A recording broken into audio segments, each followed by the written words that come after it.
Long time ago, there lived a boy at Setsu village, and the name of that boy was Mongliba.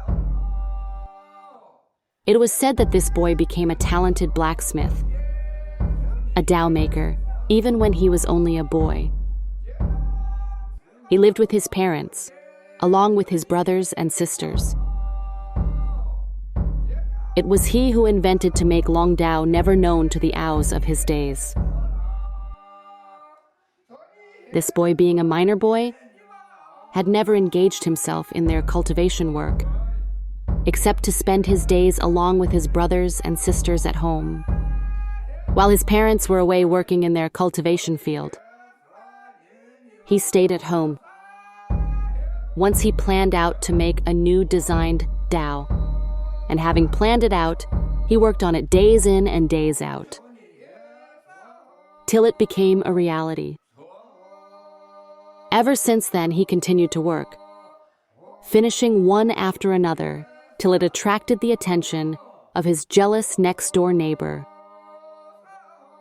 Often, while he was at his work, his neighbor would peep into his house, where he worked throughout the daytime, while his parents were away from home. Every dao he finished making was kept hidden under an old pig's dish made out of a long wood, lying at the doorstep, used as stepping footstool. Being the eldest son of his family, he strictly warned his brothers and sisters not to expose his work to anybody, not even to their parents. It is said that every day while he was working on it, he asked his brothers to blow the bellow. And while doing so often, his brothers were burnt with sparks of fire. Yet they too never exposed it to their parents, for fear of their brother Mongliba. Having seen such work of excellence, his immediate neighbor, who was an old widower, was very much jealous of his talent, and often he thought of doing away with him by instigating his parents against him. Aiming at it, he often told his parents that their son was a lazy fellow, good for nothing and a greedy boy too, while they were away, and for that often he forced his brothers to make fire, and as a result their limbs were often burnt with fire. He asked them to check the limbs of their children. Under the circumstance, being too simple, without proper verification, the father of the boy took a hasty decision to barter away his son to a distant village for a mithen in exchange. For this a day was fixed, and on that appointed date, their customer from Chaang country, across the river Diku, had come to their village with a flawless mithen to be given in exchange for the boy. Having taken the mithen, the father sent his son out after the customers, across the river Diku, never to see him again. And having said farewell as the father was turning back home, his son told his father to go back and looked into the pig's dish, lying on the doorstep of their house. Immediately after his arrival, as directed by his son, the father opened the pig's dish, and to his surprise, he saw in it lots of special dao made by his son. Having repented much for his short-sightedness in bartering out his son, the father immediately decided to follow his son, to bring him back after paying a ransom to his customer. At once he went out on his journey with a ransom payment, and after hours of hard walk, he met them again. And then and there he begged pardon from his son, and told him frankly that he was betrayed by his neighbor. With bitter tears, he requested his son to forgive him and asked him to turn back home. However, his son refused to turn back home again. He said, "Father, you lack love for me. You sold me into slavery among strangers. I cannot return to live with you now. Leave, Father. What you have done cannot be undone." With shame and sadness, the father turned back homeward, realizing what he had lost. Now on his arrival in the village of Tobu, the boy resumed his work of making dao. He made the long daos used by the Trans-River tribes of Twensang.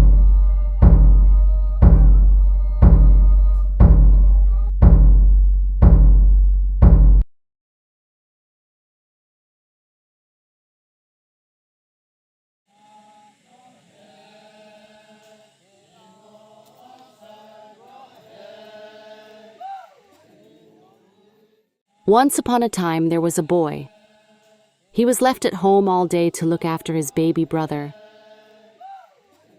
while his parents went to work in the fields. The boy tied his brother to his back with a cloth. He wanted his hands free so that he could do what he loved doing, which was to make a dao. This is what he liked to do: to listen to the spirits as they instructed him on how to strike the metal on stone and fashion out a dao. The contact of metal on stone produced a ringing tone and created exciting sparks, and the boy thrilled to hear and see this. One day, many sparks flew out and burned his brother's face and the cloth. Their mother saw the burnt spots on his baby brother when she came back home.